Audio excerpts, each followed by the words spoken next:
दोस्तों नमस्कार, हिंदी कुंज में आप सभी लोगों का स्वागत है। आज हम लोग बात करने चल रहे हैं निर्मला उपन्यास के अंतर्गत मुंशी तोताराम की चारित्रिक चित्रण के बारे में। इस तरह के प्रश्न आपकी परीक्षाओं में आ सकते हैं कि निर्मला उपन्यास के नायक मुंशी तोताराम की चारित्रिक विशेषताएं क्या हैं। तो आप इस प्रश्न के उत्तर किस प्रकार लिख पाएंगे, यहाँ पर नमूने के तौर पर बात की जा रही है। यह परीक्षा उपयोगी दृष्टि से इसलिए संक्षिप्त है और कुछ पॉइंटों के माध्यम से अपनी बातें लिखी जा रही हैं। यदि आप चाहें तो इनमें कुछ और शब्दों को अपनी तरफ से जोड़ सकते हैं। तो शुरुआत करते हैं।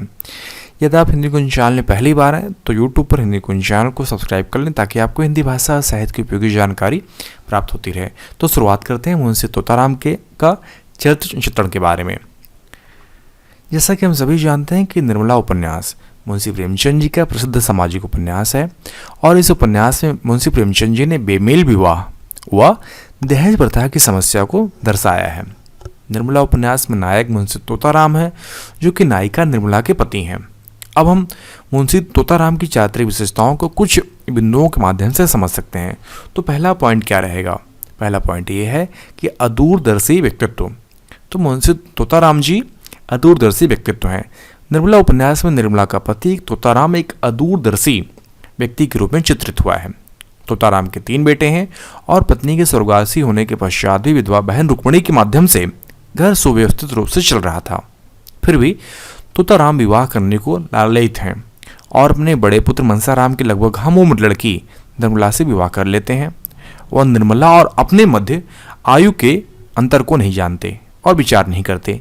इसके अतिरिक्त तो अपने विवाह से अपने तीनों बेटे जो जवान हो रहे हैं और उन बच्चों पर पड़ने वाले प्रभाव के बारे में नहीं सोचते। इससे पारिवारिक कला का जन्म होता है और परिवार में कला उत्पन्न हो जाने पर भी वह परिवार के सदस्यों के मध्य सामंजस्य स्थापित करने की चेष्टा नहीं करते। इस प्रकार निर्मला और रुक्मिणी, निर्मला और तोताराम की पूर्व पत्नी के लड़कों और स्वयं तोताराम और अन्य परिवार के अन्य लोगों के मध्य खाई बढ़ती ही चली जाती है, जिससे एक हंसता खेलता परिवार टूटकर बिखर जाता है और लगभग नष्ट हो जाता है। दूसरा पॉइंट आप लिखिएगा, हीन भावना का शिकार। तो तोताराम अपनी बढ़ती हुई आयु में शादी करते हैं। निर्मला अपेक्षाकृत कम आयु की अत्यंत सुंदर होती है। निर्मला से अपना जोड़ न बिठा पाने के कारण वह हीन भावना के शिकार हो जाते हैं और अपने अंतस की हीन भावना को छुपाने के लिए वह दोहरे चरित्र का जीवन जीने लगते हैं। तोताराम केवल अपनी आयु छुपाने का ही प्रयत्न नहीं करते बल्कि अपने पौरुष और अपनी वीरता का ऐसा आडंबरपूर्ण प्रदर्शन करते हैं कि उनके अंतस की हीन भावना प्रकट होती है।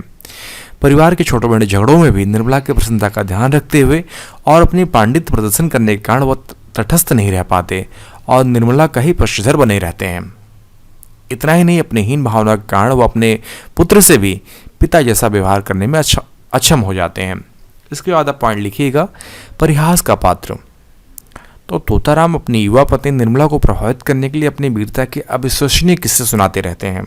निर्मला उनकी इन कहानियों को न केवल सुन लेती है क्योंकि वह उनको एक मानसिक रूप से असंतुलित व्यक्ति समझने लगती है। वह अपने झूठ के कारण निर्मला की दृष्टि में परिहास के पात्र बन जाते हैं। एक दिन जब तोताराम निर्मला को अपनी वीरता की कपोल कल्पित घटनाओं को सुनाकर प्रभावित करने की चेष्टा करते हैं तो संयोग बस घर में सांप निकल आता है, जिसके कारण वह बौखला जाते हैं और सहायता मांगने के लिए पड़ोस में चले जाते हैं। इससे तोताराम की झूठ की कलई खुल जाती है और वह परिहास के पात्र बन जाते हैं। इसके बाद आप पॉइंट लिखिएगा, संकालू प्रवृत्ति। तो तोताराम निर्मला से अपने प्रति प्रेम न कर पाने के कारण संकालू प्रवृत्ति के हो जाते हैं। निर्मला उसका सम्मान तो करती है परंतु अपने से अधिक आयु का होने के कारण समवयस्क की महत्व उससे प्रेम नहीं कर पाती। इससे तोताराम अपनी झूठी वीरता की बातें कहकर स्वयं को युवा प्रदर्शित करने की चेष्टा करते रहते हैं, परंतु अपने ही पुत्र मनसाराम के साहस और ज्ञान से वह ईर्ष्या करने लगते हैं।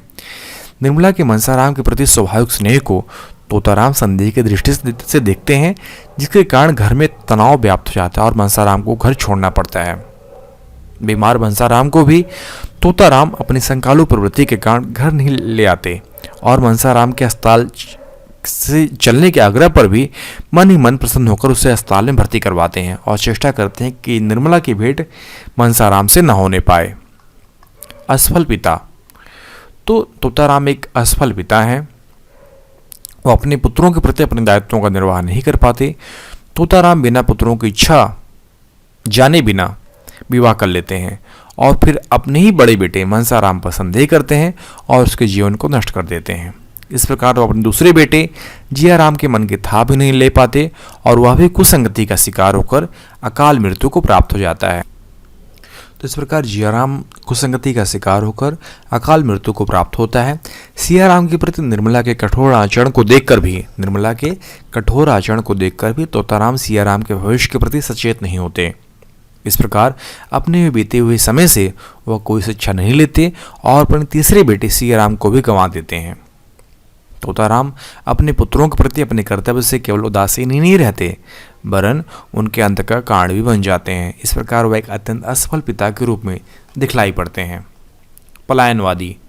तो तोताराम अपने ही बुने हुए जाल में स्वयं फंसते चले जाते हैं। अपनी पत्नी, अपने पुत्रों और अपने परिवार के प्रति वो अपने कर्तव्यों का निर्वाह नहीं कर पाते और परिस्थितियों से हारते हुए चले जाते हैं।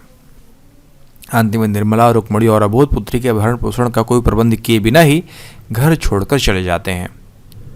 वह किसी भी स्थिति का सामना अपने विवेक से नहीं करते, जिसके कारण परिस्थितियां बिगड़ती चली जाती हैं।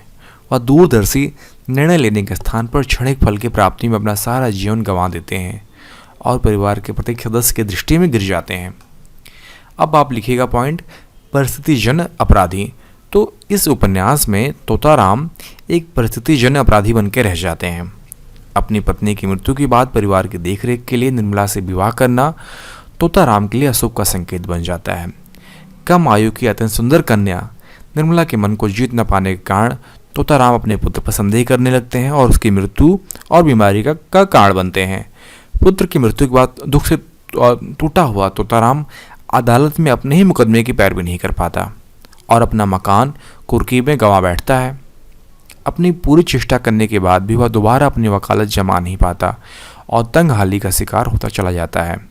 जियाराम तो उसे ही मंसाराम का हत्यारा मान लेता है और उससे घृणा करने लगता है।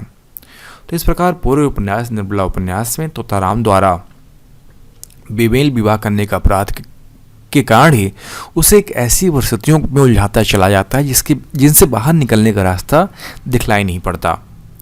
परिवार के विघटन, सदस्यों की मृत्यु और पलायन के लिए सीधे सीधे तोताराम ही अपराधी प्रतीत होता है।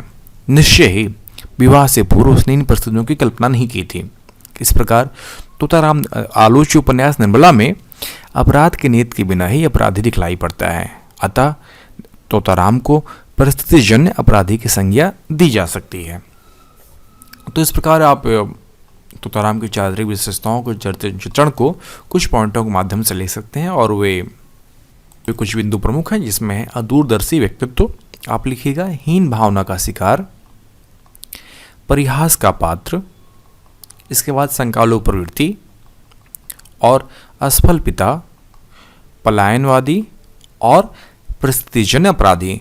तो कुछ इसमें पॉइंट है जिसमें तोताराम द्वारा बेमेल विवाह किया जाता है और परिस्थिति ऐसी बन जाती है कि जिनसे बाहर निकलने का रास्ता तोताराम के पास नहीं है।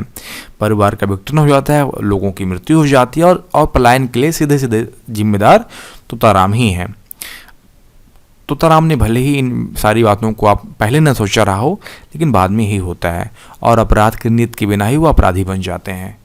तो उनका व्यक्तित्व बहुत ही निराशावादी बन के रह जाता है पूरे उपन्यास में।